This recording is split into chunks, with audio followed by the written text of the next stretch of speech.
तो स्वागत है दोस्तों आपका हमारे इस YouTube चैनल पे जिसका नाम है घोस्ट हब। और आप देख रहे हैं घोस्ट हब पूजा के साथ। चलो चलते हैं आज की कहानी की ओर। मेरा नाम अशोक है और मैं राजस्थान के चड़ा गांव का निवासी हूँ। जैसे कि मेरे परिवार में मेरी माँ, मैं और मेरी दो बहन रहती हैं। पक्के मकान है, अच्छी खेती है और एक अच्छा परिवार है। मेरे पिताजी 3-4 साल पहले चल बसे।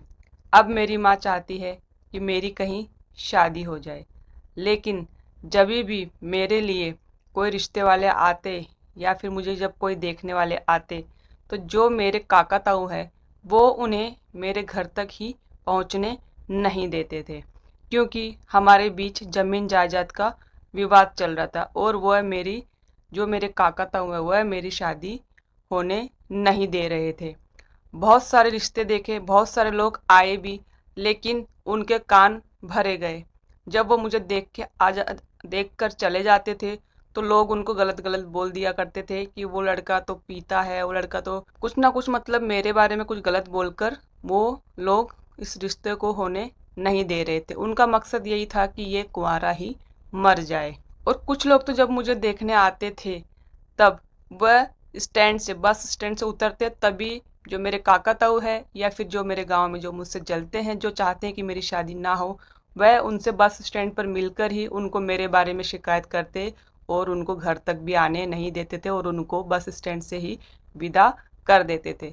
बोल देते थे कि वो लड़का तो ऐसा है, वो लड़का तो वैसा है। तो फिर कोई भी ये सब सुन के घर तक आता नहीं था।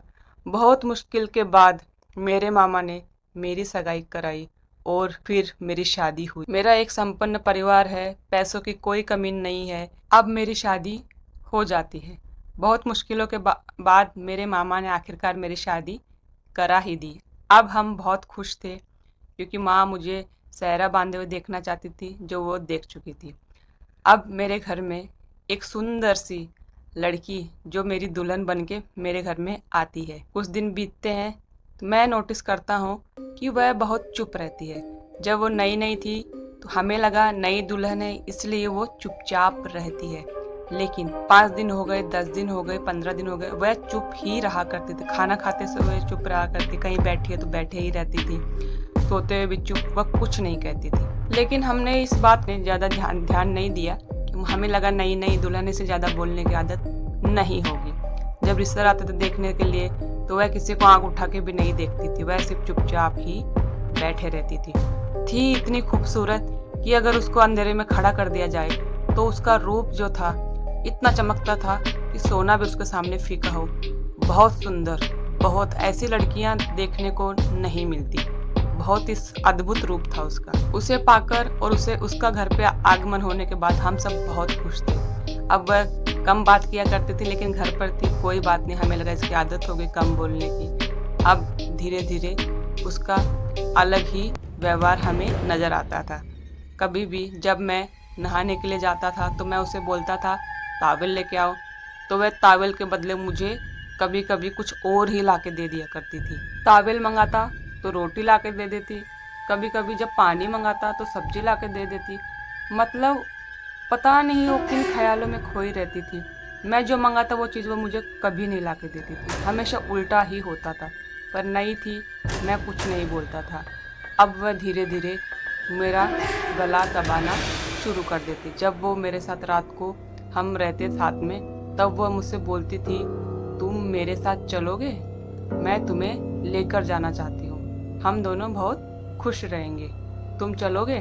और ऐसे कर करके वह मेरा गला दबाया करती थी। मुझे पहले लगा कि ये मुझसे मजाक कर रही होगी या फिर मुझसे हंसी मस्करी कर रही होगी, लेकिन वह धीरे धीरे मेरा गला जोर जोर से दबाया करती थी। 4-5 दिन ऐसे रोज हुआ। अब मैं उससे डरने लग गया था और मैंने ये बात अपनी माँ को बताई कि ये अब कोई हंसी मजाक नहीं है, ये कुछ अलग है, हमें कुछ करना पड़ेगा। अब एक दिन मेरी माँ क्या करती है, उसे कहीं हमारे गांव के पास, अब क्या होता है दोस्तों, मेरी माँ जो है, तो दोस्तों क्या होता है ना, मेरी माँ जो है उसे फिर एक माता का मंदिर है हमारे घर से थोड़ा सा दूर, वहाँ पे उसको दिखाने के लिए ले जाती है। लेकिन वहाँ पे भी वो चुप रहती है, उसको झाड़ा दिया जाता है, लेकिन वहाँ पे जो पुजारी जी हैं उनको कुछ समझ में नहीं आता है। वो बोले कि हमारे बस की बात नहीं है, मतलब मुझसे ये काम नहीं होगा, मुझे समझ में नहीं आ रहा। ठीक है, कुछ दिन बीत गए, अब वह चुप ही रहती थी। अब फिर हमें किसी ने बताया कि थोड़े से दूसरे 1-2 गांव छोड़ के एक मौलाना साहब रहते हैं, जो मौलवी हैं, जो काजी भी हैं, उनको दिखाया गया।